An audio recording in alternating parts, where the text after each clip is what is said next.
La Habana, la tierra de Martí, también será el destino de nuestro próximo viajero, Ernesto Che Guevara, ícono universal de la lucha revolucionaria y autor de diarios de viaje y de combate hasta el fin de sus días. En realidad el viaje no lo hizo el Che. El viaje lo hizo Ernesto Guevara de la Serna. Y hay un tránsito entre ese Ernesto Guevara de la Serna y la foto de Alberto Korda, esa que en general es emblemática del Che post-revolución cubana. A mí me gusta cómo escribía el Che, me gusta mucho. Es de una gran precisión, le preocupa mucho contar con lo que pasó. Era más que un gran narrador, un gran cronista. Es un grafómano, todo lo escribe. El testimonio de la historia de Che queda muy amarrado. Aparece Ernesto Guevara de la Serna, que era compañero de estudio de mi hermano más chico, que él le gustaba jugar rugby y no podía por el asma. Empezamos a hablar y enseguida congeniamos. Primero por el deporte, ¿no?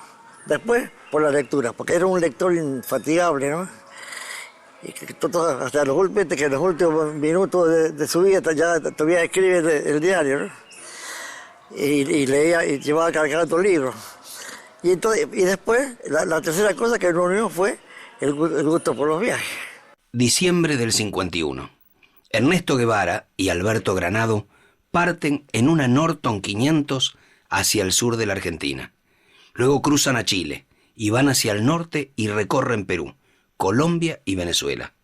Era su primer gran viaje, el que comenzó a transformar a un muchacho aventurero en el líder que incidió en la historia de América. Y ahí más o menos ya empieza a crear una especie de compromiso entre los dos en qué íbamos a ir, en qué íbamos a hacer el viaje. Pero ya te digo, fue una cosa primero un poco fantasiosa, ¿no? Después la vida la transformó en realidad y tuve la suerte de que me acompañara fuera Ernesto Guevara, porque hay que tener en cuenta eso, ¿no?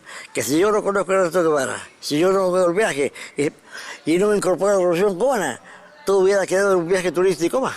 El primero, el segundo, el tercero, los tres primeros viajes, el chiquito y los dos grandes. El Che viajando, ¿qué ve? Ve una combinación de injusticia social por donde quiera que pasa, miseria, cinismo, oligarquías pueblerinas dominando el ambiente, sumisión, recursos desperdiciados por todos lados, y ve un poder construido desde abajo y latente. Y luego ve cosas que lo deslumbran, ve Machu Picchu, y ve las pirámides de Teotihuacán. Es curioso que, quizá por eso, que un personaje tan endiabladamente urbano se deslumbre ante lo prehispánico, que no tiene ningún nexo. Aquí se queda la clara, la entraña de transparencia. Los diarios de Ernesto Guevara, escritos durante su primer gran viaje por Sudamérica, fueron la base de la película de Walter Salles, Diarios de motocicleta. Estas páginas reflejan la primera visión de Guevara sobre Latinoamérica, poco antes de convertirse en el Che. Entonces uno podría ver ese viaje con un doble sentido. El viaje externo, que es lo que desde afuera le da al Che, mejor dicho, a Ernesto Guevara, a partir de lo cual empieza a construirse como Che, y también qué es lo que Ernesto Guevara piensa de estas sociedades tan diversas en términos étnicos, en términos clasistas, en términos geográficos, en términos culturales incluso. Para el Che viajar era moverse, y en esa medida todo su vida estuvo vinculada al movimiento, a cambiar de escenarios. Pero también era él el aprendizaje, ¿sí? El Che es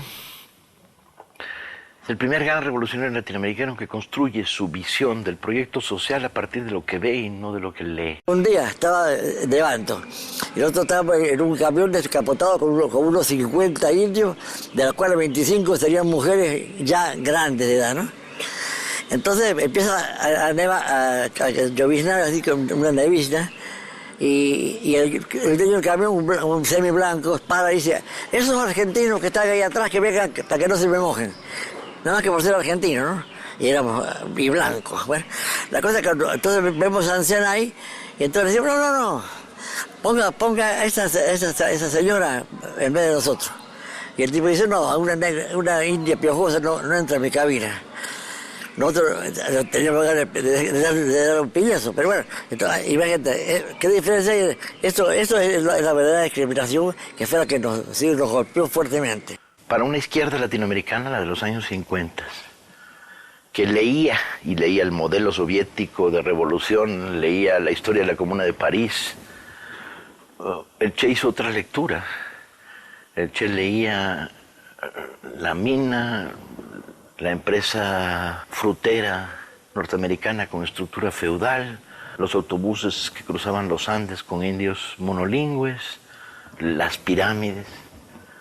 El Che leía, era un sociólogo y construyó su visión de América Latina a partir de esto. Por eso es muchísimo más precisa que las visiones de la izquierda contemporánea al Che. Y lo mismo pasó cuando vimos cómo trataban a los mineros de cobre. Al principio la incorporamos sin darle mucha importancia política, y después la vida nos fue dando la razón, ¿no? También en el sentido de que había que romper esquemas, que había que luchar para hacer las cosas bien hechas, que no había por qué discriminar a un enfermo porque fuera leproso, en fin. Todas esas cosas que después la vida, afortunadamente, nos permitió que nos dijera que teníamos razón. El Che tiene una triple componente muy potente: aventurero, vagabundo, romántico, que lo hacen como es, le dan este sustento. En realidad ya todavía no era el Che, aunque allá había cosas que indicaban que había un embrión de un tipo no muy común, ¿no? Por ejemplo, ese discurso que hizo cuando cumplió los 24 años, donde habla de la cosa bolivariana. ¿Tú viste la película?